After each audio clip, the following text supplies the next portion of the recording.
Hey guys, tonight we explore the strange, often forgotten world of sleepwalking, where history, myth, and midnight confusion meet. Picture this: a warm breeze under a star scattered sky, moonlight sliding like oil across clay rooftops, and the slow, eerie shuffle of bare feet on sand. You follow the figure ahead, silent and entranced, stepping carefully across the stones of an ancient temple courtyard. He doesn't respond when you call out. His eyes are open, but they're staring at nothing. You might assume he's possessed, or blessed, or just had too much fermented goat's milk. But here's the reality check: you probably won't survive this if you try it at home. Ancient rooftops aren't up to code, so before you get comfortable, take a moment to like the video and subscribe, but only if you genuinely enjoy what I do here. And let me know in the comments, what time is it for you, and where are you watching from? Now, dim the lights. Maybe turn on a fan for that soft background hum, and let's ease into tonight's journey together. You start in ancient Mesopotamia, where the Sumerians kept detailed records on clay tablets, and sleepwalking made enough of a stir to earn its own cuneiform scratches. Some believed it was a message from the gods, or worse, a sign that the soul was wandering ahead of the body, seeking its fate in the spirit world. In a society where dreams were decoded like secret scrolls, a person walking in their sleep wasn't just weird, it was prophetic. There are fragmentary accounts from the Akkadian Empire where individuals were observed pacing temple corridors at night, eyes vacant, mouths slightly ajar. Priests didn't rush to intervene. Instead, they noted the behavior carefully, often linking it to omens or unusual planetary alignments. Imagine waking up to find out a sleepwalking episode you don't remember has been inscribed into history, minus your consent and plus some dire prophecy. Fast forward to ancient Greece, and things get theatrical. Literally. Aristotle himself dabbled in theories about somnambulism, though he didn't have a term for it. He wrote that certain people could move while asleep because the deliberative part of the soul is at rest, but the appetitive and imaginative parts are awake. In other words, your brain's decision maker is snoozing while your inner goblin throws on sandals and goes for a walk. One well-known Greek tale involves a young boy from Thebes who regularly wandered at night, climbing walls and rooftops with the grace of a cat and the awareness of a spoon. Locals believed he was under Artemis' protection, the moon goddess watching his steps like a divine babysitter. This connection between sleepwalking and lunar deities stuck around for centuries. Even now, the word lunatic still carries the weight of those moonlit legends. It wasn't always seen as mystical, though. Some Greeks whispered that sleepwalkers were vulnerable to demonic interference. If a person was walking without purpose, they might be acting as a puppet for a minor spirit, one not strong enough to possess, but annoying enough to cause property damage. Kind of like a cosmic raccoon infestation.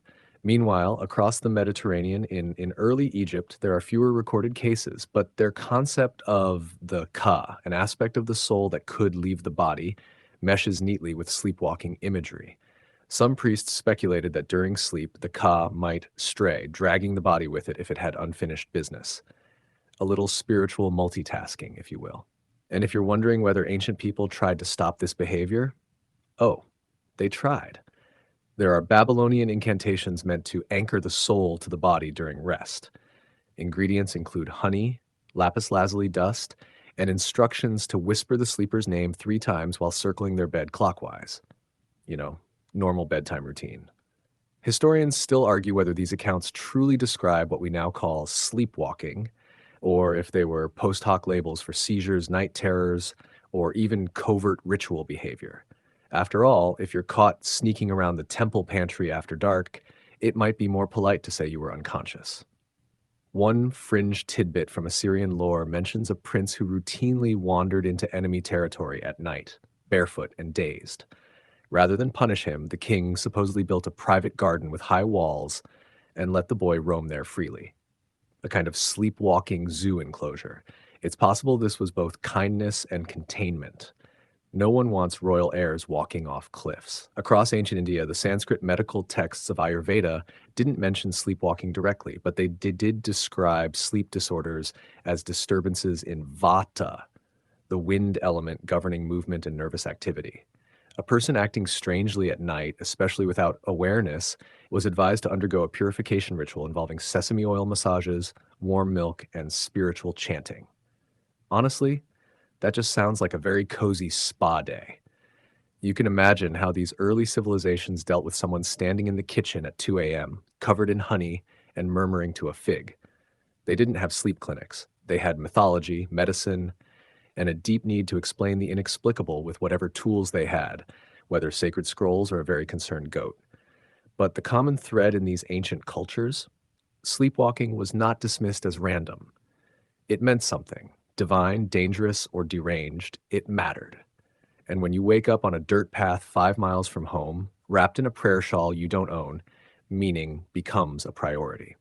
The scent of crushed mint and wine-soaked linens still lingers as you drift into Roman times, where the empire's obsession with order meets the human body's tendency to rebel. You're lying on a marble chaise in a villa outside Pompeii, half asleep, when a house slave stumbles past you in the torchlight. Silent, shirtless, eyes like fogged glass. He walks straight into a decorative fountain with a soft splash and doesn't even flinch. You sit up, unsure whether to laugh or scream. Romans, ever the fans of classification, had opinions about this sort of thing. They didn't have the modern term sleepwalking, but they did call unusual nighttime behaviors somnus ambulatio, a clunky phrase basically meaning that weird sleepwalking thing Marcus does. It's the 1st century BCE, and Roman thinkers like Galen and Celsus are scribbling away, trying to organize the human body into manageable fluids. According to them, all human behavior, including sleep disturbances, could be traced back to the 4 humors: blood, phlegm, yellow bile, and black bile. If someone was sleepwalking, it might be due to an imbalance, perhaps too much phlegm causing a cooling of the brain, or black bile stirring up melancholy dreams that the body just couldn't sit still through. So, what do you do if Uncle Lucius keeps climbing onto the roof and howling at Saturn? Easy. You apply a mixture of crushed rosemary and goat's milk to his temples, tie laurel leaves around his ankles, and recite a few choice lines from Virgil. That, or you put a bucket of cold water by the door and hope he steps in it. There's a fringe account in Pliny the Elder's Natural History, which, to be fair, also includes unicorns and people with dog heads, about a Roman noblewoman who would walk nightly from her villa to the nearby bathhouse in a trance. Her slaves followed discreetly, guiding her home once she'd completed the same route again and again. Pliny found this bizarre, but not unbelievable. After all, Rome was full of strange habits: public urinals, flamingo tongue delicacies, and men who dictated letters while having their armpits plucked. Doctors of the time weren't totally clueless. They noticed that sleepwalking tended to run in families, often began in childhood, and increased during times of stress or fever. Of course, their remedies leaned more toward ritual and balance than science. A common treatment involved feeding the sleepwalker cooked lettuce every night, believed to be a natural sedative. It was like melatonin gummies, if melatonin gummies came with a side of pickled dormice. One preserved scroll from Alexandria even suggests placing an amulet inscribed with Mercury's name beneath the sleeper's pillow to trap the errant soul. Because in the Roman worldview, wandering at night often meant part of you had slipped loose. Not the whole soul, just enough to need wrangling. Historians still argue whether these recorded remedies were genuine medical practices or just sleepy superstition. Some suspect wealthy Romans exaggerated tales of sleepwalking for dramatic flair, especially when it came to political enemies or eccentric relatives. It's a lot easier to explain away scandalous behavior if you blame it on the subconscious. No, Senator Gaius wasn't stealing wine from the temple cellar. He was asleep. The Romans also believed in nocturnae, or night spirits, which could possess or disturb sleepers. These weren't the terrifying demons of later Christian lore, but tricksters, more annoying than evil. If your teenager started rearranging the garden statues while unconscious, you might blame a meddling nocturna and leave a small offering of garlic and silver by the doorway. There are quirky mentions of sleepwalkers in Roman theater too, though usually played for laughs. Playwrights like Plautus used the trope of the wandering sleeper for comic effect, an excuse to let a character insult people freely or wander into compromising situations while claiming no memory of it later. You can almost hear the audience's laughter echoing through the stone amphitheater. just as a toga-clad actor shouts nonsense while balancing precariously on a fruit cart. And then there's the legal side. Roman law was very keen on intention. If you murdered someone while clearly asleep, well, then it was more of a tragic accident than a criminal act. But if you were found loitering suspiciously in the neighbor's atrium night after night, you might not escape the label of fur nocturnus, a nighttime prowler. Sleepwalking wasn't always a solid excuse, especially if property went missing. Justice in ancient Rome had its limits, and sometimes sleepwalkers reached them. One mainstream historical fact is that Emperor Augustus in his youth was said to suffer from night wanderings. Suetonius, the imperial gossip columnist of antiquity, hints at episodes where young Octavian would drift through the halls of his family's home, murmuring political speeches and saluting imaginary senators. Whether this was genuine somnambulism or theatrical retconning of his destiny is anyone's guess. And yes, Romans loved to make everything about destiny. Some believed sleepwalking was tied to fatum, a preordained fate seeping through the veil of slumber.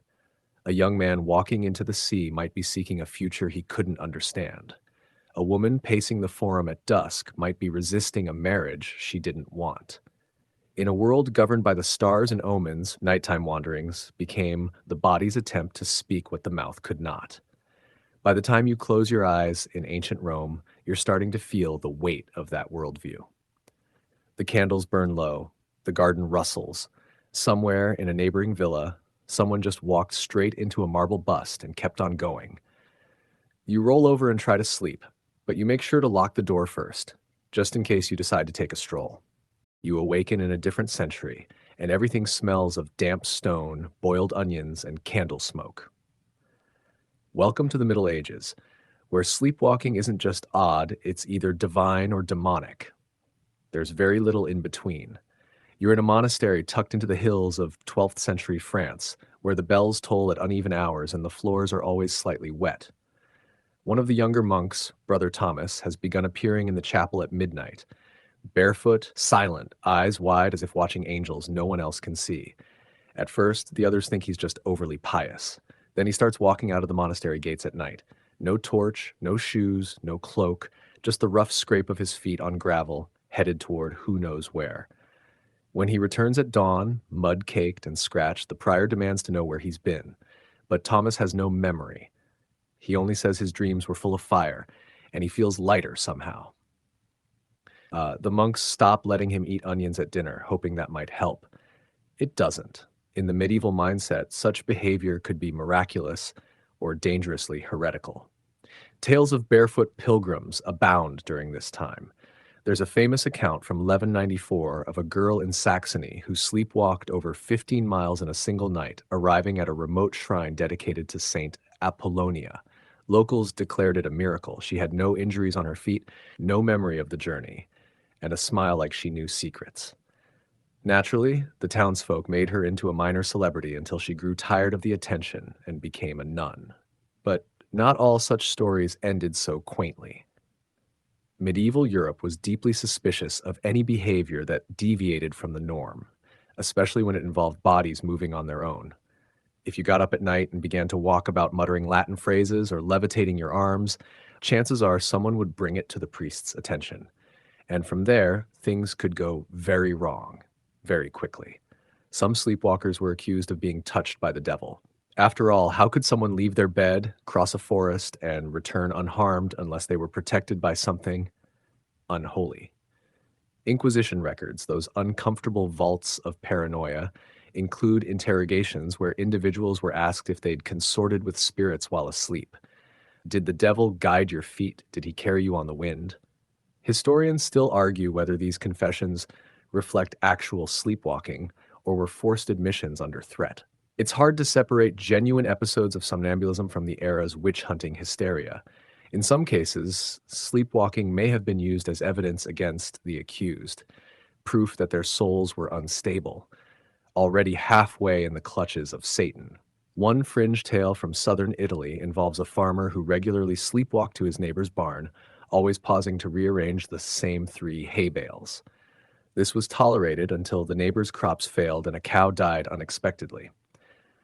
The farmer was blamed, and the locals performed a ritual to tie his soul to the ground, which involved rubbing chicken fat and ash on his chest while chanting psalms backwards. He reportedly stopped sleepwalking, though it's also possible he just learned to lock his doors more effectively. Religious orders tried to understand the phenomenon through a spiritual lens. Some believed it was penance enacted through the body, unconscious acts of suffering for sins not yet known. A nun in Flanders was observed walking barefoot in circles in the cloister every night for 3 months. When questioned, she wept and said she dreamed of thorns and bells. The bishop took it as a sign of grace. The abbess, however, suspected a nutritional deficiency. You'd be surprised how often sleepwalking was linked to diet in this era. Cold meats, cheese before bed, unripe fruit, these were all blamed for stirring the humors and unsettling the soul. Physicians of the time, following Galenic traditions, warned against sleeping with your mouth open, sleeping on your back, or going to bed during a thunderstorm. One medical text from Prague even recommends sleeping with an iron spoon under your pillow to ward off night-roaming humors. You're not sure what's worse, night-roaming humors or the mental image of someone spooning a spoon. Quirky side note, in Icelandic sagas, there's mention of warriors who would rise at night in a trance, practicing sword strokes in their sleep. Some believed this was a sign that their spirit had entered the realm of the Draugr, the undead. Others just thought they were sleep training, kind of like lucid dreaming, but with axes. The broader medieval worldview left little room for physical explanations. Instead, sleepwalking was interpreted through stories, symbols, and fear. People didn't want to believe that a person could move without their soul or speak without awareness. It disrupted the fragile balance between the sacred and the sinful. And yet, people kept walking, across town squares, through fog-choked meadows, into rivers sometimes. And each time, those left behind had to decide what it meant: a miracle, a warning, or just another strange thing the body does when no one is watching. One documented case from 1387 in Burgundy involves a sleepwalking blacksmith who wandered into the town's church every night and stood silently before the altar for several minutes. He would then return home, lie down, and resume snoring. The priest started calling him the Silent Pilgrim. When asked if he wanted to be blessed, the man said, "Only if it helps with the blisters." You follow the thread through the shadowy alleys of medieval towns, past flickering torches and poorly built balconies, and you begin to see a pattern. Sleepwalking became a mirror for belief. Whatever the community feared or revered, the sleepwalker reflected it. They were holy fools, cursed souls, medical mysteries wrapped in itchy wool blankets. Tonight, as you imagine yourself resting in a drafty wooden bed under a thatched roof, maybe with a chicken sleeping in the corner and a mouse eyeing your boots, you wonder, if you stepped outside, eyes wide and unaware, where would you go? And who would follow? It's a cold night in 17th century Würzburg, and the air smells of burnt juniper, damp straw, and fear. You're curled up on a narrow cot, half asleep in a cottage that creaks like it's trying to confess. Somewhere outside, there's movement, slow, rhythmic steps crunching across frozen leaves. You pull the blanket tighter, heart thudding, because you already know. It's Anna again, the miller's daughter, and she's walking. She's been doing it every other night for weeks. Emerging from her house, barefoot and in her nightdress, eyes open but utterly blank, moving with the steady determination of someone being guided by invisible hands. She once climbed onto a neighbor's roof and stood at the edge like a statue until dawn. People started whispering. Then her little brother fell ill, and now her mother won't look anyone in the eye. Welcome to the era of witch trials, and in this age of suspicion and firewood, sleepwalking isn't quirky anymore. It's dangerous. The 15th through 17th centuries in Europe are infamous for their obsession with rooting out witchcraft. You've probably read the headlines in history class: mass hysteria, thousands executed, and confessions squeezed out between bouts of torture and heavy religious fervor. What you might not know is that sleepwalking sometimes made the list of suspicious behaviors, especially when paired with anything remotely unusual. Let's say someone saw you climbing out your window at midnight and walking across the village green, murmuring a prayer in reverse. Maybe you just had a bad dream and were reenacting it. Or maybe you were being led by Satan to commune with a coven under the old tree. That was the logic. One moment you're dreaming about goats, the next you're tied to a post, being asked if you consorted with demons shaped like squirrels. One mainstream historical example, in 1584, the infamous Maleficarum, the witch hunter's manual, warned of people who rise from slumber to move about in unnatural silence, acting upon dark instruction while the soul yet slumbers. It doesn't explicitly say sleepwalkers, but historians widely agree that these descriptions fit the pattern, especially the part about wandering into danger without injury. That was considered a red flag, or worse, proof of a pact. Of course, not everyone bought into the panic. Some physicians of the time, usually educated in more tolerant cities, argued that sleepwalking was a medical issue, not a moral one. They blamed it on vapors of the brain, lunar imbalances, or even lingering melancholy from childhood fears. Their suggested cures included everything from warm vinegar baths to bloodletting behind the ears. But in isolated villages where knowledge was scarce and fear spread faster than flu, a sleepwalker could become a scapegoat overnight. One fringe tale from a 1641 trial in the Black Forest describes a baker's apprentice who would often rise in the middle of the night and begin kneading dough in perfect silence, completely unaware. When the local priest found him once chanting something in Latin, likely a garbled fragment of a hymn, he declared it proof of possession. The boy was exorcised twice, and then moved to another village, where presumably he continued making really excellent bread. Historians still argue whether such cases were truly about sleepwalking or whether the behavior was exaggerated in the records to match accusations already made. In many trials, the evidence was circular. The person was accused of witchcraft because they acted strangely at night, and they acted strangely at night because they were accused of witchcraft. Try escaping that logic loop with a clean conscience. There are also recorded cases where sleepwalking was interpreted as divine rather than diabolical. Particularly in Catholic regions, some young women were said to receive holy dreams that compelled them to walk. One such case is that of a nun in Avignon who would wander the convent at night, arms outstretched, whispering scripture. Rather than punishing her, the sisters believed she was receiving visions and placed her under special observation. She eventually gained a modest reputation as a mystic, though it's unclear whether she ever realized what she'd done in those nights of wandering. Meanwhile, back in the Protestant North, you weren't likely to be so lucky. In England, where the witch panic burned somewhat cooler but still claimed lives, medical texts began offering more rational, if not entirely accurate, takes. A 1675 pamphlet titled Of Sleep and Nightly Madness posits that those who wander at night without memory are afflicted by the moon's pull, which tugs upon the vital spirits and doth unmoor the mind from its anchors. It's not entirely wrong. Modern science does suggest that deep sleep occurs when certain parts of the brain disconnect. But let's not go handing out Nobel Prizes just yet.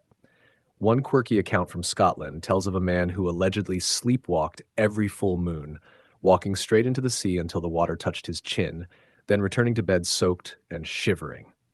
He became a local curiosity and was nicknamed Selkie Jim. Some said he was cursed by a sea spirit. Others just told him to stop drinking so much mead before bedtime. During these centuries, the line between science and superstition was like a sleepwalker on a narrow bridge, wobbly, unpredictable, and likely to fall into the river of nonsense below. People didn't have the tools to understand parasomnias, so they filled in the blanks with what they did understand: religion, fear, folklore. And yet, despite the dangers, some sleepwalkers slipped through history unnoticed, perhaps protected by loving families who saw it as odd but harmless, or lucky enough to live in cities with physicians instead of inquisitors. Imagine being one of them. You go to sleep in your straw mattress, and your body decides it has unfinished business. It walks, it climbs, it mutters secrets you'll never remember. And when you wake, there's mud under your nails, a scrape on your knee, and a vague sense of having been somewhere else. So you wash your hands, mutter a prayer, and try not to think too hard about what you did. Because in this century, curiosity might not kill the cat, but it will get the sleepwalker burned. It's now the 18th century, and the flickering candlelight has been replaced by the crisp glow of enlightenment. You're reclining in a Parisian salon filled with powdered wigs, philosophical chatter, and someone attempting to play harpsichord far too confidently. Across from you sits a gentleman with a monocle and a deeply serious expression. He's explaining, quite slowly, that sleepwalking is not caused by witches, moon spirits, or the devil, but by a temporary disconnection of the faculties of volition. You nod, pretending to understand, while sipping something suspiciously warm and bitter. The Age of Enlightenment was all about explanations, and sleepwalking, that peculiar dance between sleep and awareness, finally caught the attention of people who fancied themselves as rational thinkers. The theories shifted from divine punishment to nervous excitation, from bad humors to brain misfires. And while the conclusions weren't always accurate, at least people stopped lighting torches every time someone took a moonlit stroll. One of the first notable attempts to truly study sleepwalking came from Samuel Auguste Tissot, a Swiss physician who wrote extensively on the nervous system and its various affections. He proposed that sleepwalking resulted from overstimulated nerves, especially in those prone to imagination or melancholy. Basically, if you were sensitive and clever, your body might betray you by staging a solo performance while you were out cold. Tissot wasn't alone.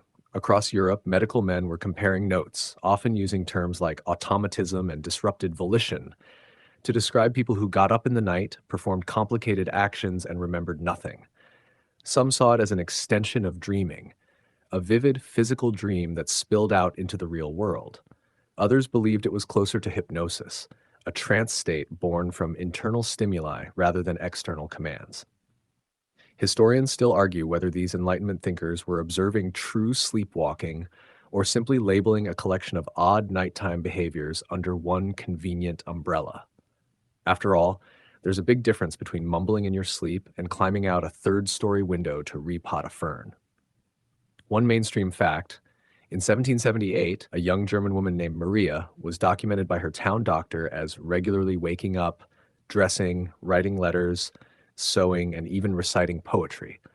The case gained attention among the medical elite of Berlin and sparked debate in several journals. Could someone's intellect remain on while their conscious mind was asleep? The implications rattled everyone from neurologists to theologians. Meanwhile, the common folk still had their own ideas. In rural areas, people often believed that a person sleepwalking had unfinished business, either from the day or from a past life. There were stories of children who walked to unfamiliar towns in the night, arriving safely and sitting at doorsteps they'd never seen before. Were they reincarnated, possessed, or just really good at sleep navigation? One fringe story from Austria tells of a stable boy who would get up nightly and clean all the saddles before returning to bed. When asked why he did this, during one brief moment of lucidity, he allegedly replied, "The horses get lonely when they sleep too." Naturally, this didn't help the physician's case for rational explanations, but it did make the local priest uncomfortable. This was also the era when people started experimenting with ways to test the limits of sleepwalkers. One curious nobleman in France supposedly tied bells to his sleepwalking nephew's wrists to track his movement. Another painted black soot lines across the floor to measure foot patterns. One particularly overenthusiastic count hired artists to sketch his daughter mid-sleepwalk, treating her midnight wanderings like opera rehearsals. They called it nocturnal ballet. She called it very rude when she eventually found out. But despite the theatrical flair, there was a growing effort to explain, document, and even predict sleepwalking. Physicians began noting that episodes often occurred during the early stages of deep sleep, now known as non-REM sleep, though they didn't have EEGs yet to confirm that. What they did have was patience, endless observation, and charts. So many charts. Sleepwalkers were advised to avoid red meat, brandy, excessive reading, and all forms of excitement. That meant no dramatic novels, no political debates, and definitely no falling in love too quickly. Emotional overstimulation, after all, was thought to jostle the nerves and spill into unconscious behavior.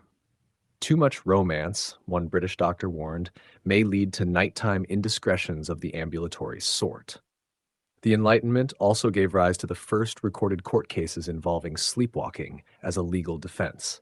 In one 1791 case in rural England, a farmer accused of destroying his neighbor's fence claimed he had done so in his sleep, unaware of his actions. The judge, skeptical but intrigued, consulted a local physician who testified that it was indeed possible. The man was let off with a fine and a warning to tie himself to something sturdy at night. As far as we know, no tethered beds became fashionable.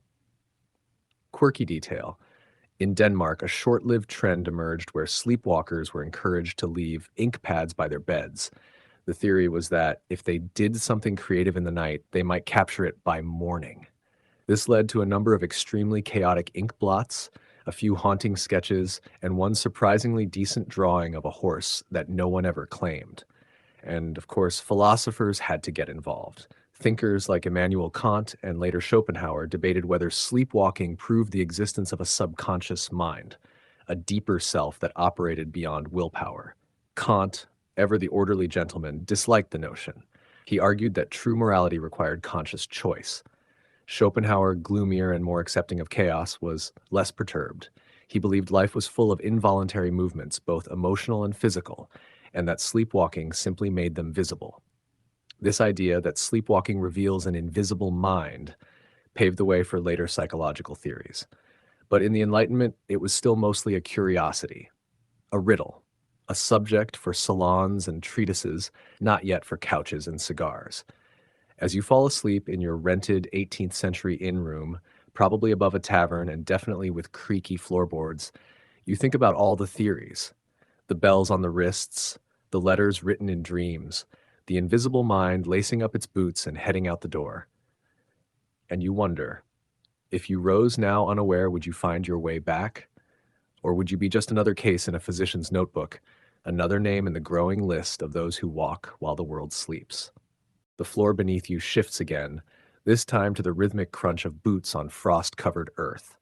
You're bundled in a wool coat, trudging alongside soldiers whose eyes are sunken from sleep deprivation and whose uniforms are stiff with sweat and mud. It's the early 1800s, and you're with Napoleon's army. You march endlessly through the bitter Russian cold, and next to you is a man who seems off. He doesn't respond to his name. He walks with uncanny precision but says nothing. His musket swings loosely at his side. He hasn't blinked in miles. You realize with a strange chill, he's asleep. And he's not the only one. In the annals of Napoleonic history, there are scattered yet persistent accounts of soldiers who sleepwalked their way across entire nights of marching. These weren't leisurely moonlit strolls. These were men walking in full gear through freezing terrain while unconscious. According to reports from officers and regimental scribes, some soldiers not only walked, but navigated obstacles, avoided fire pits, even stayed in formation, all while completely asleep. One mainstream historical account comes from a French physician attached to the Grande Armée during the 1812 campaign. In his field journal, he records a soldier named Luc who would regularly sleepwalk during rest hours, rising from his blanket to patrol the camp perimeter. He never deviated from his route. One night, an officer confronted him, shouting his name and waving a lantern. Luke blinked, stumbled backward, and collapsed into the snow. When he awoke the next morning, he had no memory of the encounter, but complained of sore calves and an odd dream of pacing rooftops. The grueling conditions of war, lack of sleep, constant stress, malnutrition, are known sleepwalking triggers, and Napoleon's army provided all three in spades. Marches lasted for days, rest was intermittent, and meals were often just a handful of dried peas and whatever bread hadn't been stolen by dogs. The body, pushed beyond exhaustion, simply adapted. Historians still argue whether some of these accounts were exaggerated by Romantic-era writers seeking drama, or if the phenomenon was as widespread as suggested. It's entirely plausible from what we now know that many soldiers fell into a state of microsleep marching, a kind of automatic locomotion where the brain shuts down except for the parts required to keep moving. And in an age before anyone understood the brain's stages of sleep, let alone REM cycles, these behaviors were baffling.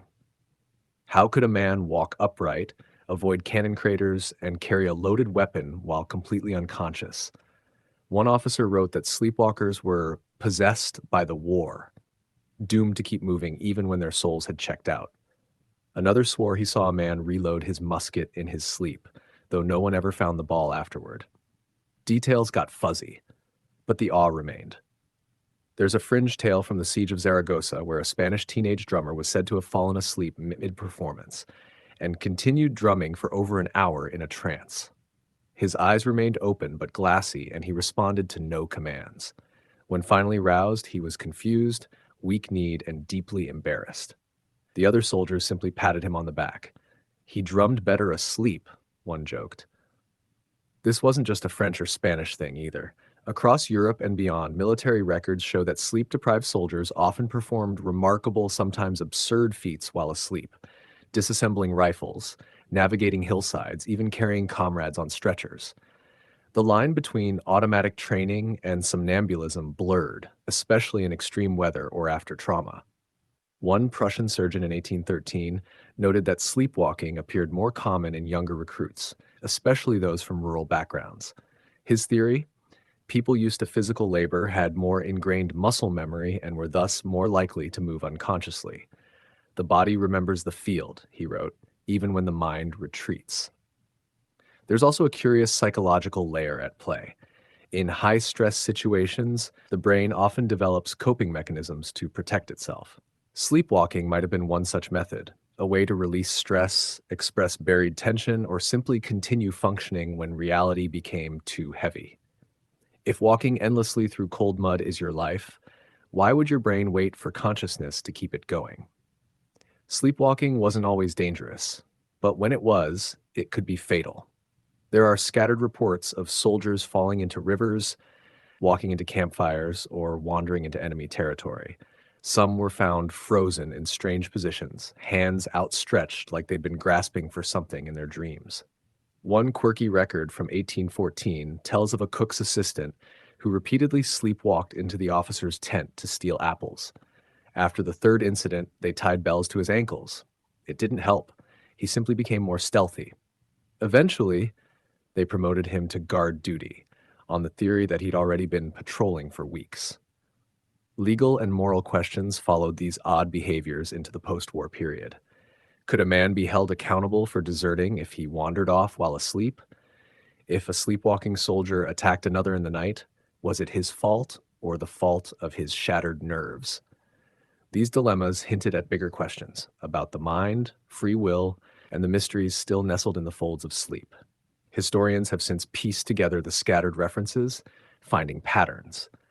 Sleepwalking often surged during long campaigns, spiked in bitter winters, and clustered among those with histories of childhood somnambulism.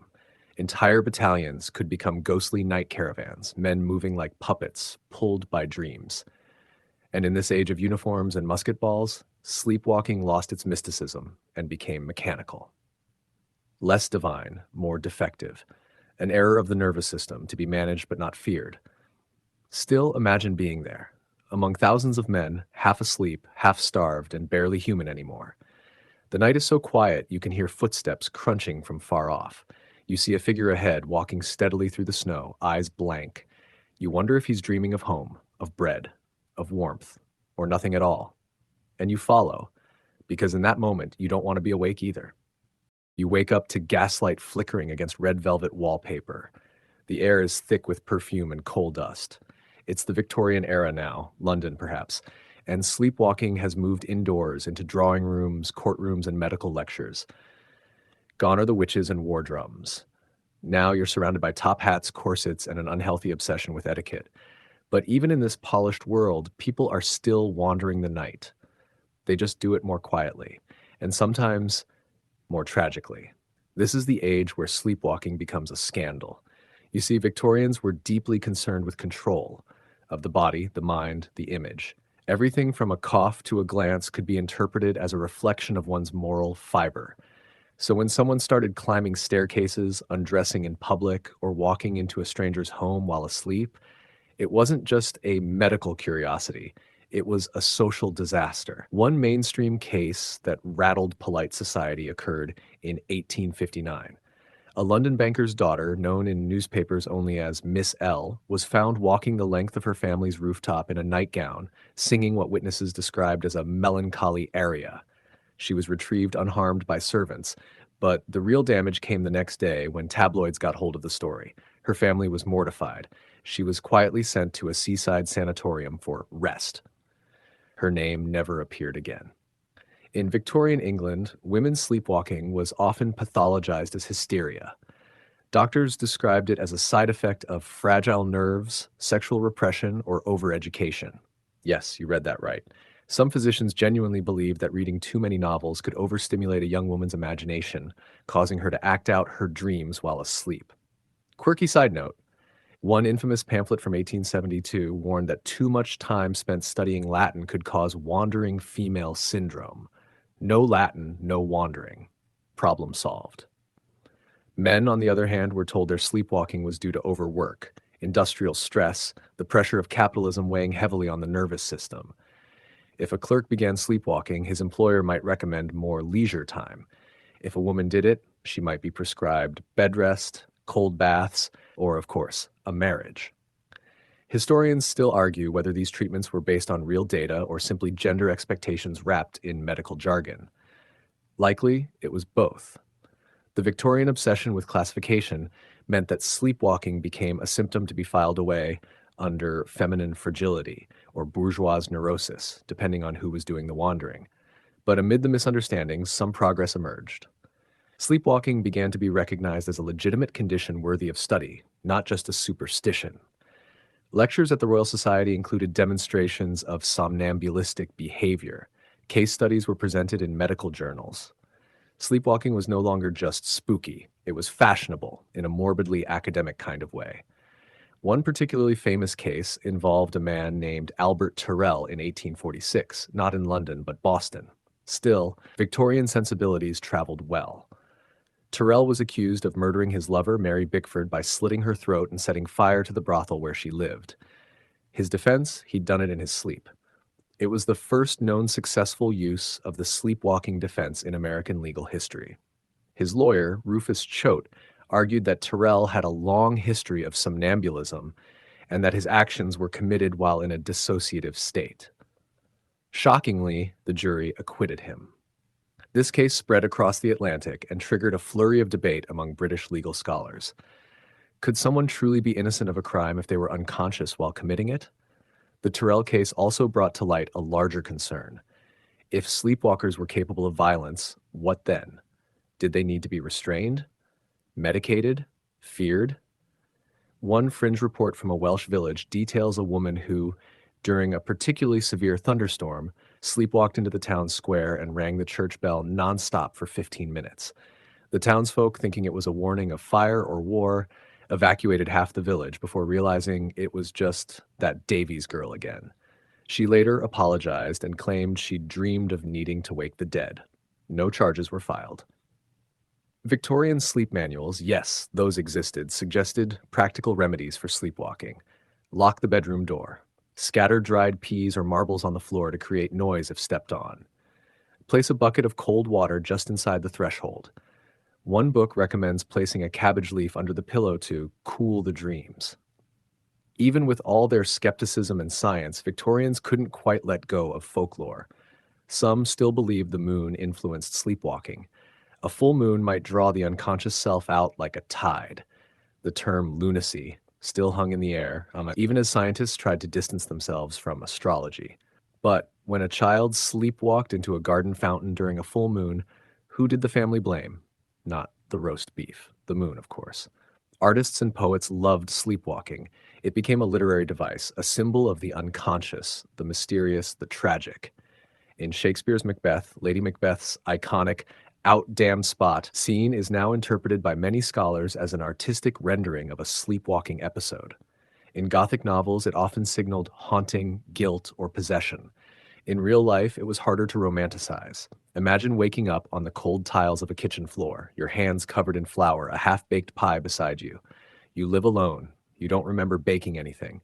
But there it is, a crusted-over mystery. And now the maid is gossiping to the neighbors. So you hush it. You stop talking about it. Because in this era, your reputation could collapse faster than a poorly resined soufflé. Still, some tried to normalize it. Medical societies pushed for more research. A few forward thinking doctors even suggested that sleepwalking might be tied to creativity, that the brain, when unchained from logic, was capable of astonishing feats. Letters, music, sketches created unconsciously. It was the dawn of exploring the subconscious mind. You lie back in your stiff Victorian bed now under too many blankets and next to a brass water bottle that smells faintly of sulfur. The street lamps outside glow orange through lace curtains. Somewhere, a dog barks, and you wonder, as you close your eyes, if you were to get up now, to open the door and walk into the gaslit night, what version of yourself would be in control? Would it be the dreamer, the poet, the regret, or something older, deeper, that has never quite slept? It's the early 20th century now, and the world hums with electricity and anxiety. You're sitting in a doctor's office that smells like antiseptic and floor polish, watching a man in a waistcoat draw diagrams of the human brain on a chalkboard. He's explaining the difference between the conscious, the preconscious, and the unconscious, with the slow enthusiasm of someone who just invented a new kind of puzzle. This is the age of Freud, and sleepwalking, it's about to get analyzed. Gone are the days when somnambulism was blamed on witches or wandering humors. The 1900s bring new tools, new theories, and a growing fascination with what the mind does when no one's watching. Instead of chanting prayers or tying bells to your ankles, you're now invited to lie on a couch and talk about your mother. Sigmund Freud, yes, that Freud, saw sleepwalking as part of a broader exploration of unconscious drives. Though he didn't write extensively about it, he believed it was a form of acting out unconscious wishes, especially those that couldn't be expressed while awake. To Freud, everything came back to repressed desire, and a person pacing the house at night might be trying to resolve emotional tension the conscious mind refused to face. Historians still argue whether Freud's model fits with what we now know about sleepwalking. Modern neuroscience points to partial arousals from deep sleep as the trigger, not psychological repression per se.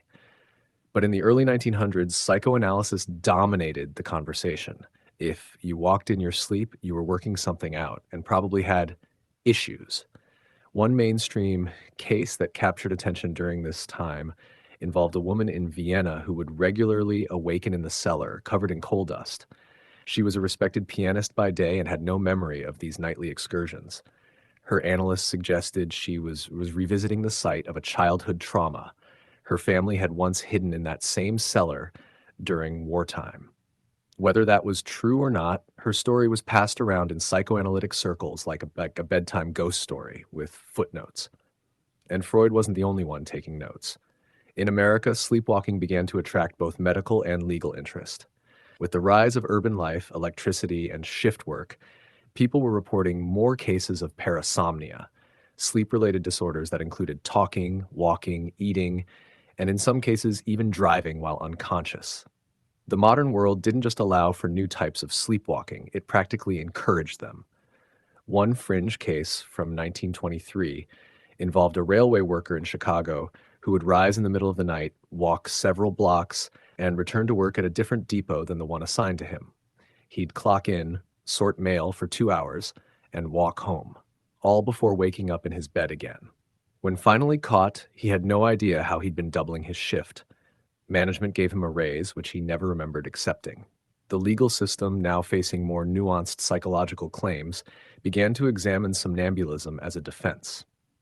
One famous case in 1925 saw a man acquitted of theft after he was caught removing furniture from a neighbor's house in his sleep. Witnesses testified that he appeared vacant and methodical, and medical experts argued he suffered from a rare condition in which deep-seated anxieties about poverty triggered compulsive nighttime activity. The judge, after much deliberation, dismissed the charges, but advised the man to install multiple locks on his door for the safety of everyone involved. Quirky detail, during this period, sleepwalking entered popular culture in a big way. Silent films depicted moonlit wanderers, often in nightcaps and oversized pajamas, as comic or tragic figures. One early cartoon from 1931 shows a character making a full stack of pancakes while asleep, only to wake up inside a syrup bottle. It's slapstick, sure, but it reflected a real public curiosity about the hidden self. You see, this was also the age when the subconscious mind became fashionable.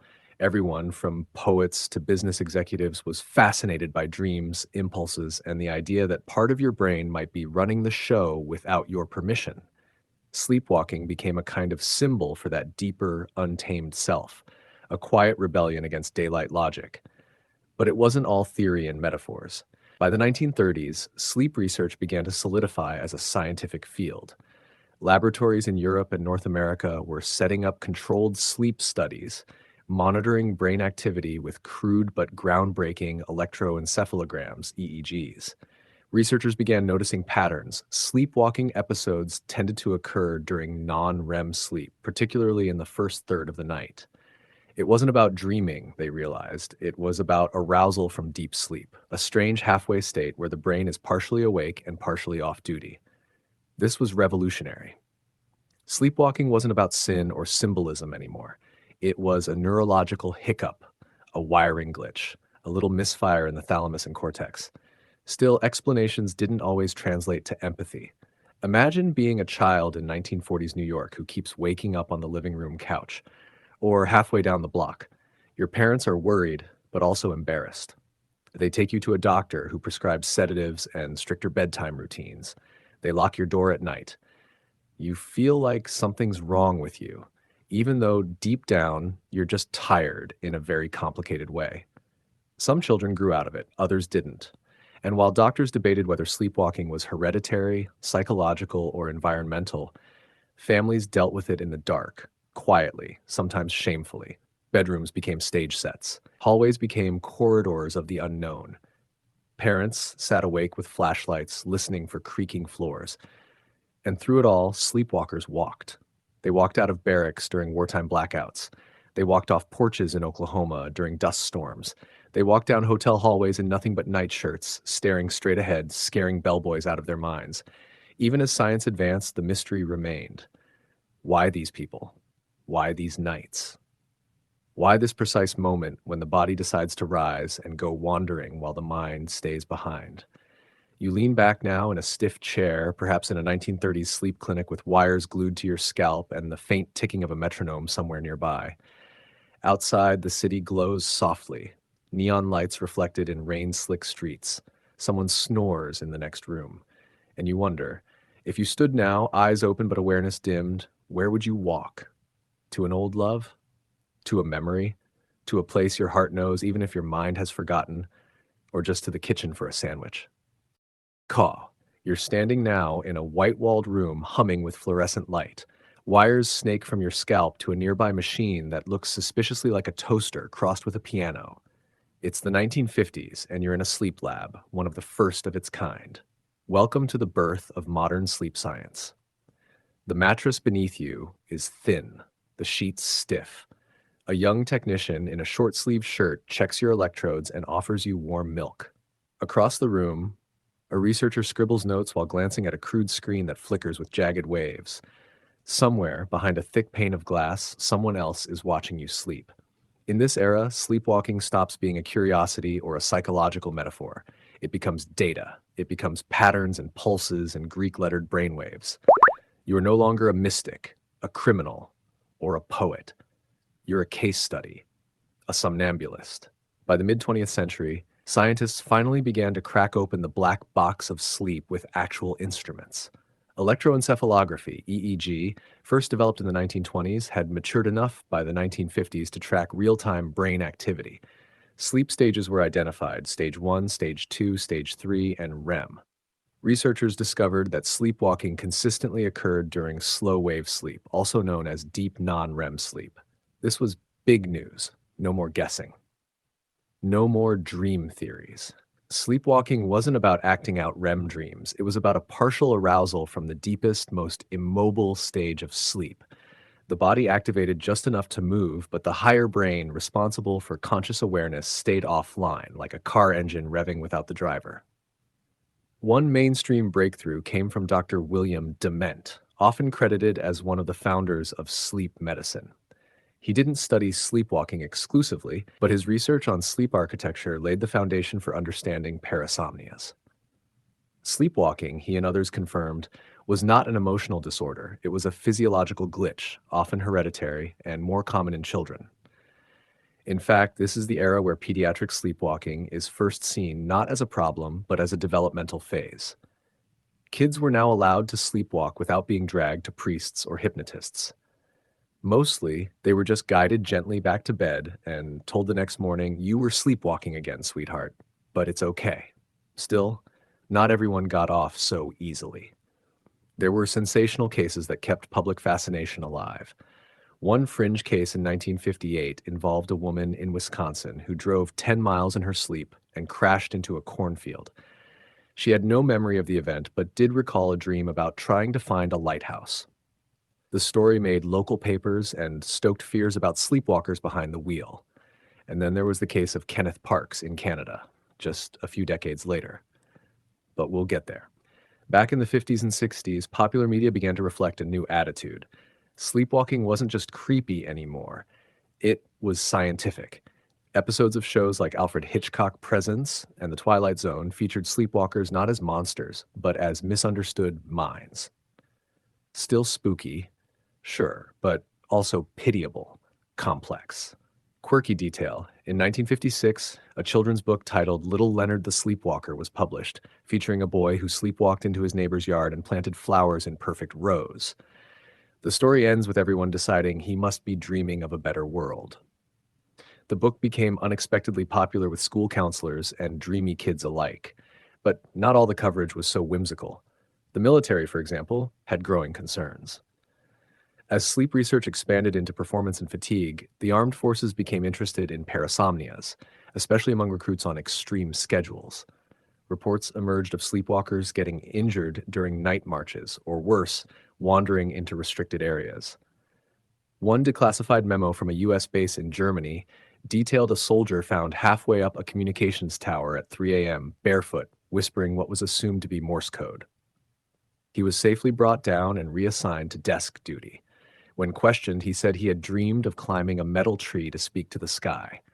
Historians still argue whether certain Cold War-era experiments, especially those involving sleep deprivation and hypnosis, contributed to sleepwalking episodes.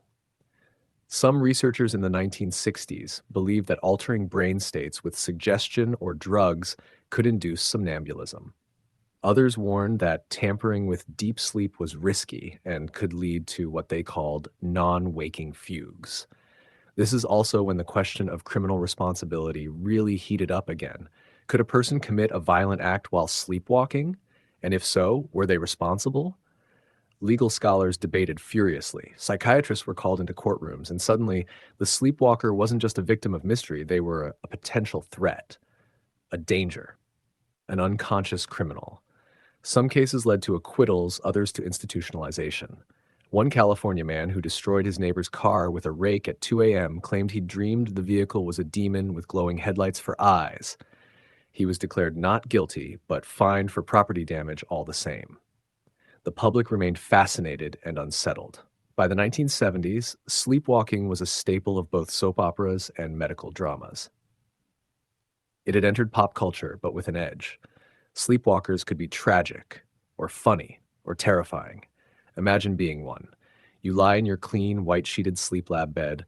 The hum of the EEG monitor is oddly soothing. A camera watches silently from the corner. You've signed forms, you've answered questions, you've been asked not to drink caffeine. You drift off thinking of nothing in particular. Then, 3 hours later, you rise. You move. You open drawers, murmur nonsense, scratch your chin, walk in circles, and finally lie down again. When morning comes, they show you the tape. You look calm, robotic, as if you'd done it 1,000 times before, but you remember nothing, not the walking, not the words, not the hour. And something in you whispers, was I trying to get somewhere? The television is on in the background now, late night reruns, glowing blue against your living room walls. It's the 1980s, and the world has grown noisier, faster, more wired. You're curled up on a plaid sofa wearing socks that don't match, flipping through a magazine while a news anchor says the word sleepwalking with just the right amount of tabloid flair. Because in this decade, sleepwalking is no longer just a sleep disorder. It's headline material. The decade begins with a case that shakes the legal and medical communities on both sides of the Atlantic. You may have heard it whispered before, but here it is in full. Kenneth Parks, a Canadian man, 23 years old, with no history of violence, gets in his car one night in 1987, drives 14 miles to his in-laws' house, lets himself in with a key, and without waking, kills his mother-in-law and seriously injures his father-in-law. When it's over, he drives to the police station, turns himself in, and says simply, "I think I've killed some people." His hands are covered in blood, his face is pale, but his eyes, according to police, look lost. The defense argues that Parks was sleepwalking, caught in a rare, violent parasomnia triggered by stress, sleep deprivation, and a gambling addiction. A sleep study confirms he suffers from deep sleep disorders. In 1989, he's acquitted. The court agrees he wasn't conscious. He wasn't criminally responsible. Historians still argue whether Parks's case opened the door to dangerous legal precedents or represented a rare, just ruling. Some worry about the possibility of faked defenses. Others point to the brain scans, the records, the hours of expert testimony. Either way, the case becomes legend. The idea that a person could commit homicide in their sleep enters public consciousness like a nightmare no one can quite wake from. And Parks wasn't alone.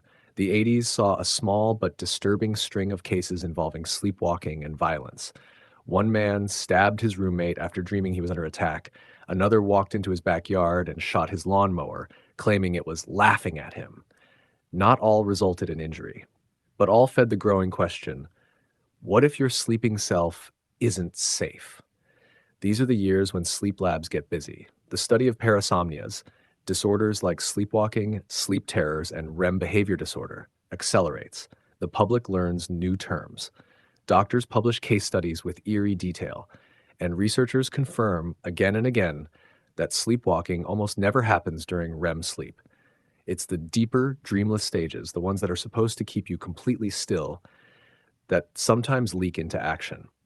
One mainstream advancement comes from studies using polysomnography, a multi-sensor setup that tracks not just brainwaves, but muscle tone, heart rate, breathing, and eye movement. This gives doctors a fuller picture of what's happening during episodes. They find that sleepwalkers often have delayed arousal thresholds, meaning it takes more for their brain to fully wake up. So they get stuck, half asleep, half awake, and moving. Meanwhile, the public becomes obsessed with sleepwalking again. Only now it's not about moonlight and poetry. It's about danger, court cases, talk shows. Fringe stories make headlines. One woman in Minnesota bakes an entire batch of brownies in her sleep, using dish soap instead of oil. Her husband eats one before realizing something is off. She wakes up to him brushing his tongue with a spatula and shouting, "You tried to kill me." They both laugh, eventually. Another man in Florida is discovered by neighbors standing on his roof, completely naked, holding a garden gnome. When asked what he's doing, he simply says, "feeding the birds." He is gently escorted down by firefighters who report that he never seemed fully present. His family confirms a long history of sleepwalking. The 1980s are also when REM sleep behavior disorder, RBD, is formally classified, a condition where the paralysis that normally accompanies REM sleep fails, allowing the sleeper to act out dreams. It's distinct from traditional sleepwalking, which occurs in non-REM stages, but the public tends to conflate the two. Violent dreams, nighttime movement, same difference, right? Not quite, but the confusion fuels fear, and pop culture runs with it. Movies and television dramatize the condition endlessly. Sleepwalkers appear as murderers, prophets, ghosts in their own bodies. Soap operas feature love triangles, complicated by late-night wanderings. In one famously bad made-for-TV movie, a woman sleepwalks her way onto a cruise ship and wakes up 3 countries away. None of it's accurate, but it doesn't matter. The public is hooked. Sleep experts issue cautious statements. Sleepwalking is usually harmless. Most episodes involve minor walking, mumbling, or odd behavior. Only a tiny percentage result in harm. But tiny percentages don't make headlines. The idea that someone could do anything in their sleep, drive, fight, kill, confess, is just too juicy. Legal systems begin to adapt. Courts start requiring more rigorous proof for somnambulism defenses. Prior history, family accounts, sleep study results. Some lawyers specialize in sleep-related crimes. It's a strange new frontier, where neuroscience meets justice and dreams get cross-examined. Quirky detail. In 1984, a London sleep clinic accidentally triggered a minor panic after publishing a study titled The Wandering Brain. The paper was purely academic, but tabloids ran with headlines like Are You a Killer Sleeper? And Beware the Midnight Mind. Sales of bedroom locks briefly spiked. Meanwhile, ordinary sleepwalkers keep doing what they've always done, wandering halls, opening fridges, watering plants, rearranging furniture. Some start keeping journals or setting up motion activated cameras. A few join early online forums, sharing stories and strategies like seasoned adventurers mapping a nighttime wilderness. Parents talk quietly about their children's episodes, wondering if they should worry or simply wait it out. Doctors recommend routines, avoidances, no alcohol, no stress, no abrupt waking. Some suggest medication, though most prefer behavioral approaches, keeping sleepwalkers safe without suppressing their sleep architecture too harshly. And as the 80s give way to the 90s, the tone shifts again. You settle back now on your corduroy recliner, TV buzzing softly, the world outside full of neon signs and car alarms. Somewhere, a sleepwalker opens a door. Somewhere else, another lies back down undisturbed. And you wonder, if you walk tonight, where would your steps take you? Would they follow a pattern? Would they seek something lost? Or would they simply remind the world that even in sleep, the body remembers how to move? You wake up to the low buzz of a computer screensaver, your face stuck slightly to the keyboard. It's the late 1990s, and your email inbox is full of chain letters warning you about Y2K and an invitation to try sleep tracking software that comes with a USB cable and a free CD-ROM. The world is online now, and sleepwalking is about to get digitized. This is the era when the conversation around sleepwalking expands again, beyond medicine and law, and into the strange, glowing realm of the internet. People begin sharing their sleepwalking stories, not just in waiting rooms or courtrooms, but on message boards and forums. Suddenly, the disorder isn't just a clinical term, it's a lived experience with usernames and late-night timestamps. You scroll through early threads on forums like alt.sleep.disorders and SleepNet.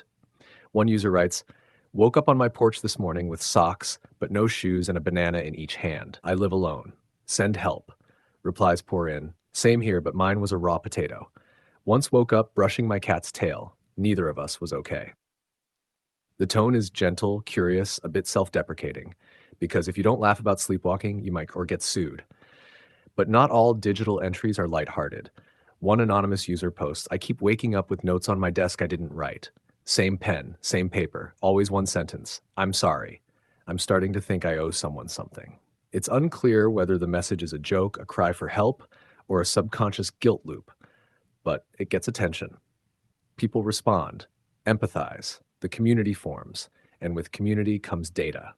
For the first time, researchers and hobbyists alike begin gathering large-scale, real-time accounts of parasomnias. This era doesn't yet have wearable sleep trackers or smartphone EEGs, but it has something else: anecdotal archives, thousands of stories piling up like breadcrumbs in a digital forest. Historians still argue whether this online surge helped destigmatize sleepwalking or turned it into another meme. Likely, it did both. But one thing is certain: by the turn of the millennium, people were talking more openly than ever about their nighttime misadventures. Meanwhile, sleep science marches on. Clinics now use advanced polysomnography machines with improved resolution and less guesswork. MRI studies begin mapping which brain regions activate during sleepwalking episodes, often the motor cortex and parts of the limbic system, but not the prefrontal cortex. In layman's terms, your emotional brain is lit up, your body is moving, but your reasoning skills, still asleep. One mainstream study in 1999 suggests that adult sleepwalking may be more common than previously thought. Up to 4% of the adult population may experience episodes, many of which go unreported. Why? Because most people don't know they're doing it, unless someone sees them, or they wake up covered in cookie crumbs with no memory of how they got there. A fringe but fascinating phenomenon gains traction during this time: sleep eating. A subtype of parasomnia, sleep-related eating disorder, FRED, involves people consuming food, often strange combinations, while unconscious. Sleep clinics report cases of individuals devouring entire sticks of butter, frozen vegetables, or dog treats. One man reportedly made pasta, drained it, added marshmallows, and left it in the bathtub. When asked why, he said, "I was dreaming. I was at summer camp." Doctors begin documenting these behaviors as part of the growing field of sleep behavior medicine. Parasomnias are now seen not just as nuisances, but as windows into the complexity of consciousness. What happens when the brain splits its duties, sending one part into motion while another dreams of nothing? The 1990s also usher in the idea that stress and technology might be shaping sleepwalking patterns. One study hypothesizes that late night screen exposure may delay deep sleep, increasing the risk of partial arousals. Add to that the caffeine, the irregular work hours, the endless stimulation of early 24/7 media, and you've got the perfect storm for a brain that wants to sleep but keeps peeking out to check on things. You lie down in your IKEA futon, laptop humming beside you, pager buzzing gently against the floor. Outside, the streetlights flicker over cracked sidewalks and car alarms. Somewhere down the hall, you hear footsteps. You freeze, you listen, you wait. But it's just your roommate. Or is it? He's walking with a strange rhythm, bumping into the edge of the couch, muttering something about missing his train. You call his name. He doesn't respond. He walks to the kitchen, opens the fridge, stares into it, then walks back toward his room, eyes wide but empty. You make a note to talk about it in the morning, but you won't need to. He won't remember a thing. This is also when legal awareness catches up to science. Slowly, employers begin adding clauses to contracts about parasomnias for high-risk jobs. Pilots, long-haul drivers, military personnel. If you sleepwalk, you must disclose it. Insurance companies follow suit, sometimes refusing to cover injuries sustained during somnambulistic episodes unless previously diagnosed. Sleepwalking becomes not just a medical label, but a liability. And the questions pile up. If someone sleepwalks into traffic, is it an accident or an act of impaired judgment? If they destroy property in their sleep, should they pay damages? If they say something cruel or honest or deeply vulnerable during a parasomnia episode, are they responsible? The line between intention and accident grows hazier. But in bedrooms around the world, people still rise. They walk into closets thinking they're elevators. They use the laundry basket as a toilet. They try to make a sandwich on a turned-off stove. And some of them, half-conscious and blinking, walk to a computer and type a message they don't remember. "I'm not sure who I am at night." You close the laptop, you lie back, and somewhere in your mind, a hallway opens. You're holding a tiny glowing rectangle now, the kind that buzzes with notifications even when you're trying to sleep. It's the 2000s, and smartphones have arrived, bringing the entire internet into your bed, along with a host of new questions about what happens after dark. Because now, sleepwalking isn't just being studied, it's being recorded. You scroll through YouTube and stumble upon a grainy video titled, "My Wife Sleepwalks Again." The thumbnail shows a woman standing in the kitchen in her pajamas, pointing at a loaf of bread and muttering something about interrogating the toast. You hit play. It's funny, harmless, and oddly familiar. She opens the fridge. She pulls out the Brita filter and holds it like a baby. She tries to climb into the dishwasher. In the comments, people write, "She's hilarious," and "I do the same thing, but I eat frozen fish sticks." This is the 2000s twist. Sleepwalking goes viral. Home security cameras, baby monitors, and smartphones begin capturing what used to be hidden. For the first time, the sleepwalker can become a viewer, watching their unconscious self the next day like an episode of reality TV they didn't audition for. Some are disturbed, others are delighted. A few build entire channels around it. One Canadian woman becomes internet famous for uploading nightly footage of herself sleepwalking, doing yoga, dancing, attempting to water invisible plants. She adds soft music and captions. Her channel grows. Viewers comment that they watch her videos to fall asleep. A sleepwalker helping others sleep. Quirky, isn't it? But beneath the laughs, the interest, the thumbs up icons lies a deeper curiosity, one that drives both science and anxiety. Because if your unconscious self is this active, what else might it be doing? In the early 2000s, sleep scientists begin developing at-home EEG devices, clunky at first, but evolving rapidly. These headbands and monitors allow for rudimentary brainwave tracking without lab visits. Sleep apps proliferate. You can now track your sleep cycles, record your own snoring, and see if anything strange happens between 2 and 3 a.m. And sometimes it does. One user reports a night where their audio log picks up footsteps, breathing, and a whispered phrase. Don't forget the mirrors. They live alone. They post the clip. The comments fill with theories. Parasomnia, prank, paranormal. Historians still argue whether the 2000s marked the rise of true sleep transparency or simply the commercialization of sleep anxiety. Likely it's both. Sleepwalking becomes part of the quantified self, your steps, your dreams, your unconscious movement now just another metric in your wellness dashboard. Meanwhile, clinicians make progress. Studies identify clear risk factors: sleep deprivation, irregular schedules, stress, certain medications, and genetic predisposition. They also begin using brain imaging to distinguish sleepwalking from other conditions like REM behavior disorder, seizures, or even night terrors. One mainstream study from 2004 finds that sleepwalkers show increased activity in the motor and emotional centers of the brain during episodes, but remain quiet in the prefrontal cortex, home of decision making and impulse control. Translation: you're moving with feeling, but without logic. Sound familiar? Another fringe report makes headlines in 2006 when a British man drives 20 kilometers in his sleep, picks up his ex-girlfriend, and takes her to a gas station where he buys ice cream and a bag of lettuce. He wakes up the next morning in his car, parked in his driveway, holding the receipt. She has no idea how she got home, neither does he. The episode is investigated but dismissed. He's not a threat, just an insomniac with a sweet tooth. Meanwhile, doctors emphasize non-pharmacological treatments. You hear phrases like sleep hygiene, stimulus control, and scheduled awakenings. CBTI, cognitive behavioral therapy for insomnia, becomes the go-to approach. Pills, once overprescribed, are now seen as last resorts for sleepwalking unless the behavior is dangerous. And yet, the danger remains part of the story. In 2007, a sleepwalker in Texas walks out of his second-floor window. He survives, bruised ribs, twisted ankle, but reports that he dreamed he was escaping a burning building. He'd set no alarm. The smoke detectors were silent, but his body believed. This mystery, how the sleeping brain constructs stories and orders the body to move, remains unsolved. It defies easy categorization, because the sleepwalker isn't just asleep. They're somewhere in between, a liminal self moving through shadow. You settle into your memory foam mattress now, screen dimmed, earbuds in. Your sleep tracker says you've had 43 minutes of deep sleep this week. You yawn, adjust the blanket, think about that time you woke up with your shoes on and thought, weird dream. But was it? The world of the 2000s is restless. Airports, coffee shops, open plan offices. Everyone is tired and no one is sleeping well.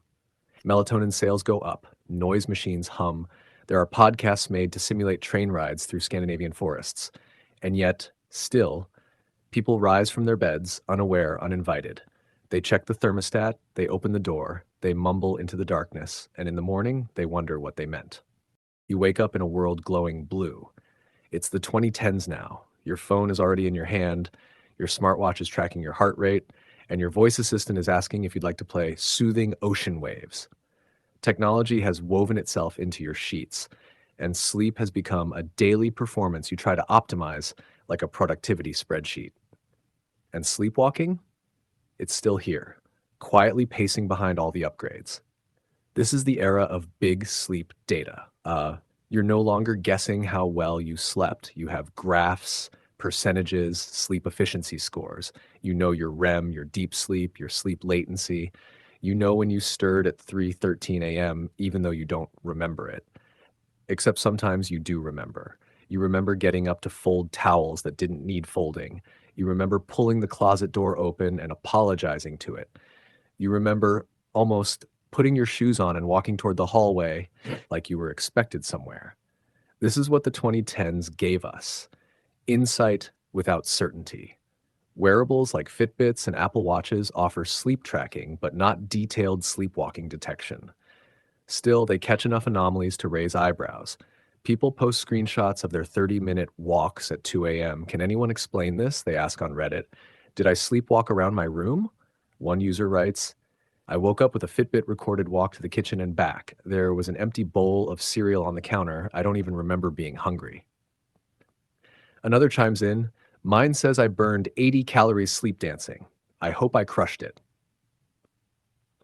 The joke lands, but the uncertainty lingers. Meanwhile, sleep scientists are refining their tools. Functional MRI studies show even more clearly that during sleepwalking episodes, the motor cortex lights up, while the prefrontal cortex, the part that says, hey, maybe don't open the fridge and lick all the butter, remains blissfully offline. This disconnect explains why sleepwalkers often do familiar, habitual actions but lack inhibition or foresight. Mainstream research now recognizes two important things about adult sleepwalkers. One, many had childhood episodes that faded, then returned later under stress or sleep deprivation. Number two, they often underestimate their own behavior. In one study, people who claimed to sleepwalk maybe once a year were observed walking in their sleep multiple times over a single week in the lab. This surprises no one who's ever woken up with an inexplicably wet sock or an alarm clock in the freezer. In 2013, the American Academy of Sleep Medicine officially updated its guidelines for diagnosing and managing sleepwalking. It emphasized safety first, locking doors, padding sharp furniture, clearing pathways, behavior management, and sleep schedule regulation were preferred over sedatives, which can sometimes make things worse. And the legal system? Still catching up. One fringe case in 2015 makes headlines. A man in Michigan is found by police sitting in his running car at a stoplight, engine revving, eyes open but glazed. He'd driven 4 miles in his sleep. His smartwatch showed a consistent heart rate spike at the time of the incident, but no conscious memory returned. No one was hurt, but the case raises debate. Should sleepwalking be considered in DUI assessments? Historians still argue whether technology is making sleepwalking safer or more dangerous. The presence of surveillance footage, smart home alerts, and sleep apps means sleepwalkers are more visible than ever, but so are their mistakes. Social media doesn't help. A teen sleepwalker becomes briefly TikTok famous after a clip of her wandering outside in the snow, barefoot, talking to the mailbox, goes viral. Her family recorded the video for safety reasons, but it ends up being shared without her permission. The comment section laughs. The girl deletes her account. In this era, the line between personal and public sleep blurs. Some people use sleep tracking apps as confessionals. I woke up sitting in my bathtub holding a spatula. Others seek community. Forums like r/sleepwalking fill with advice, jokes, and fear. How do I stop trying to climb my bookcase? How do I make my bedroom less dangerous? Does anyone else cry while sleepwalking? Quirky trend. Some companies start marketing sleepwear with built-in sensors, shirts and pants that can track motion and send alerts to your phone if unusual activity occurs. One Kickstarter promises pajamas that vibrate gently when you begin to move in your sleep, supposedly nudging you back into stillness. It fails to meet its funding goal. Most sleepwalkers, it seems, don't want to be buzzed awake mid-mission. And while most sleepwalking remains benign, walking, mumbling, standing in doorways like confused ghosts, there are outliers. One woman in the UK begins painting in her sleep. Actual, full-sized canvas paintings. She wakes to find images she doesn't remember creating, soft colors, strange perspectives, empty staircases. Her sleep clinic documents the phenomenon. She eventually exhibits the paintings under the title Somnia. They sell. Another man begins playing piano at night. Not beautifully, not perfectly, but clearly and consistently. He has no musical training. When shown video footage, he jokes, "I'm basically the worst Beethoven ever." Science still doesn't fully explain this. Are these unconscious expressions of muscle memory? Are they windows into hidden talent? Or just the brain entertaining itself with idle loops? You lie in bed now, in the soft blue wash of your phone screen. You check your sleep stats, see your deep sleep score was 84%, and nod. That sounds good. You stretch, you yawn, and you wonder, if you get up tonight, if your feet guide you into the hallway, if your hand reaches for a doorknob or a kitchen drawer, will you be you? Or a softer version, or maybe just someone passing through? The year flickers forward again, and you blink into the present, the 2020s. The decade begins in silence, oddly. Empty streets, shuttered shops, the soft tap-tap of your own heartbeat echoing in your ears as the world folds inward. And with that stillness, a new kind of sleepwalking begins. It's not just about moving in the night anymore. It's about existing in a world where night and day blur, where pajamas are work uniforms, and where stress blooms like mold in the corners of your mind. Because the pandemic didn't just change how we live, it changed how we sleep. In the early years of the 2020s, sleepwalking cases, along with other parasomnias, saw a spike. Sleep clinics reported upticks in strange behaviors. People sleep texting, sleep shopping, even attempting sleep Zoom calls. Yes, really. One woman in Boston was discovered trying to host a 3 a.m. virtual meeting in her sleep. She sent the invite. She logged in. She greeted the digital void, then fell asleep again with her head on the keyboard. It wasn't just quirky, it was the consequence of collective insomnia. Sleep researchers call this phenomenon coronasomnia. Locked in our homes, disconnected from routine, marinating in low level dread, we lost track of time. Circadian rhythms drifted. People were waking at 2 a.m. and staying up until 6. Some forgot what day it was. Others developed symptoms of parasomnia seemingly out of nowhere. The stress was constant. The rest, elusive. One mainstream study from 2021 found that stress-related sleepwalking episodes doubled among young adults. Many of these cases had no prior history. One college student reported waking up in her dorm hallway holding a roll of toilet paper and a mug of soup. She told researchers, "I thought I was evacuating." And maybe she was. Historians still argue whether the pandemic era reshaped sleep in a permanent way. Did we fracture something? Did our sleep patterns, like everything else, get stretched too far to return to normal? Or did we simply illuminate what was already broken, sleepwalking as metaphor for a society running on autopilot? As the world reopens and routines return, the data remains murky. But the personal stories keep coming. Technology, now fully integrated into the sleep experience, continues to evolve. Sleep tracking wearables become more advanced, measuring not just heart rate, but skin temperature, blood oxygen, micro movements, and even respiration patterns. Some devices claim they can detect parasomnia with up to 90% accuracy, though sleep doctors remain cautious. Still, if your smartwatch says you walk 300 steps at 1:42 a.m. and you wake up wearing your shoes, well, it's probably not lying. Smart home devices also get in on the act. One fringe case from 2022 involved a man whose smart thermostat recorded repeated temperature adjustments during the night, always exactly 3 degrees cooler. He lived alone. Eventually, he installed cameras and discovered he was getting up, muttering, "Too warm," adjusting the dial, and returning to bed, all while asleep. He has no memory of it.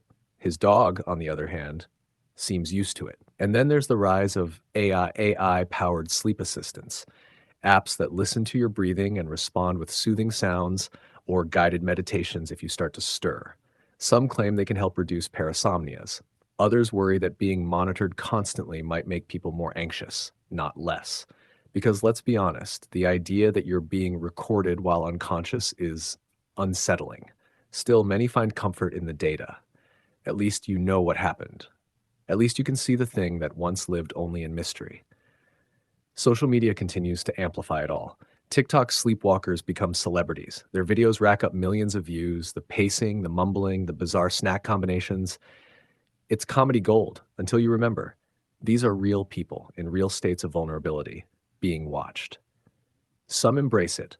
They wear GoPros to bed. They annotate their episodes. They laugh along. Others pull back. They regret sharing. They wake up and feel exposed. Because even in an age of endless documentation, sleepwalking still feels like a secret being told too loudly. Meanwhile, science pushes further into the brain. Neuroscientists map the sleepwalker's mind in finer detail. They find that the insula, a region involved in self-awareness and emotional regulation, stays dim during episodes. The body is moving, the hands are opening drawers, but the self, the you that usually runs the show, still dozing. Some researchers begin to wonder, can sleepwalking be induced? Can we predict who's likely to do it? Could we even control it?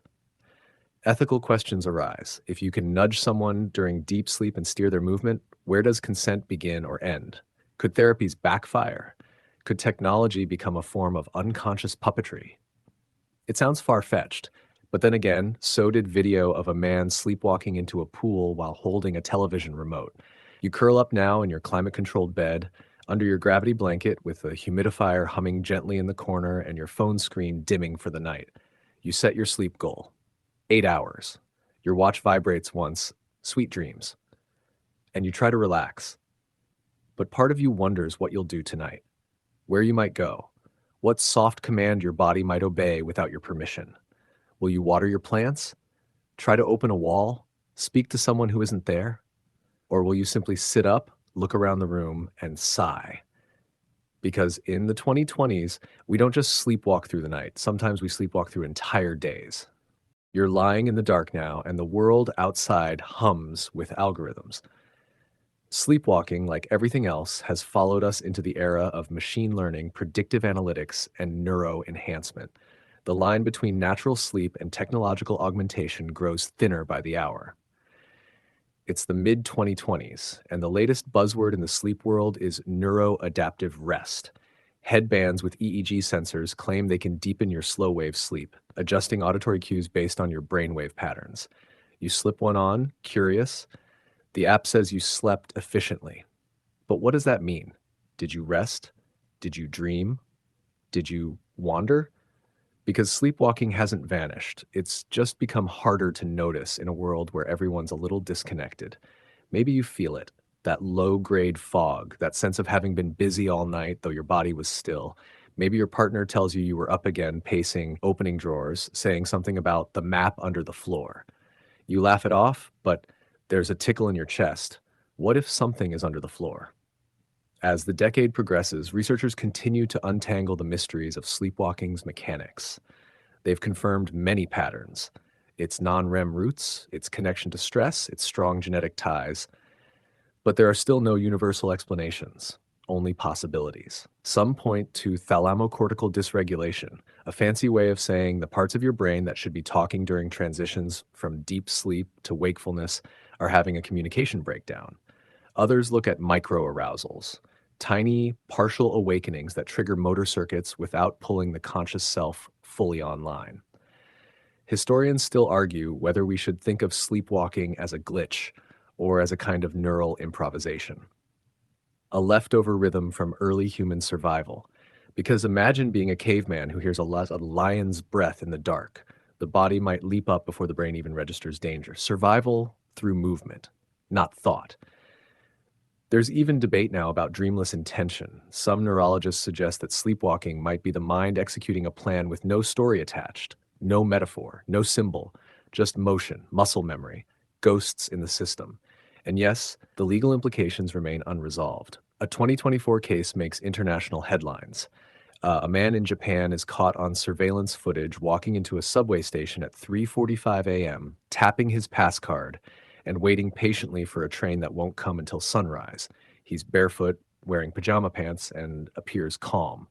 When approached by security, he simply blinks and says, "I'm already late." He has no memory of it. The video goes viral. People call him the commuter phantom. Some think it's a stunt. Others recognize themselves in it, going through the motions, half awake, in a world that never really shuts off. Meanwhile, sleep clinics continue to evolve. They now use AI models to classify parasomnia episodes, cross-referencing biometric data, home security footage if provided, and subjective sleep logs. The process is thorough, accurate, but deeply intimate. You're not just being studied, you're being understood in the places you don't remember. Quirky tech moment. A sleepwalking user posts to a forum saying their smart vacuum kept bumping into them during the night, which they mistook as a cat, then picked up and tried to feed. The vacuum's footage, retrieved the next morning, is posted in full. It's strangely poetic, a gentle dance between machine and sleepwalker, each confused but persistent. Still, many people aren't seeking diagnosis, they're just trying to live. Parents pad their children's bedroom floors with gym mats. Young adults use door alarms or even wear gloves to prevent themselves from operating doorknobs. A few go as far as sleeping in zipped tents, modern bedrolls to keep themselves in place. One man swears by tying a ribbon from his wrist to the bedpost. "If it pulls," he says, "I know I've started walking. I don't want to wake up in the kitchen again holding raw chicken." These quiet, practical rituals form the real legacy of sleepwalking. Not the lawsuits or the viral clips or the fringe studies, but the living with it. The family that gently turns a sleepwalker back toward their room. The partner who learns to spot the signs. The person who wakes up on the stairs, sighs, and returns to bed. Because in the end, the mystery remains. Why some of us rise in the night. why we walk when we mean to rest, why our bodies still carry maps we can't read. You shift now under your blanket, the fan hums softly, the room smells faintly of lavender or rain or yesterday's dreams. You exhale, and if your legs twitch, if your hand brushes the edge of the pillow, if your breath catches and you sit up for just a moment, not knowing why, maybe it's just your body checking the locks. Maybe it's something deeper, but don't worry, you'll return. We always do. So now, as the last traces of this journey flicker like candle smoke in your mind, let everything grow soft again. The hallway quiets. The doors close. The wanderer, your nighttime self, your silent twin, slips back beneath the surface, folded into the warmth of sleep like a letter sealed in wax. You've seen how far the story stretches, across centuries, across science and myth, across bedrooms lit by oil lamps and smart bulbs alike. You've walked with monks and lawyers and neuroscientists. You've paced ancient castles and modern apartments. And always the thread has been the same, the quiet, strange motion of the unconscious mind, rising without permission, returning without memory. You don't need to solve it tonight. You don't need to answer the questions that still float just beyond reach. You only need to rest. Let your muscles release the last tension of the day. Let your eyes drift to that heavy-lidded stillness. Let your breathing lengthen like silk drawn through fingers. And if by chance you do rise in the night, if your feet find the floor, if your hand finds the doorknob, if your mouth whispers something soft and senseless into the dark, know that you are not alone. The world sleeps with you, and it too sometimes wanders. Good night.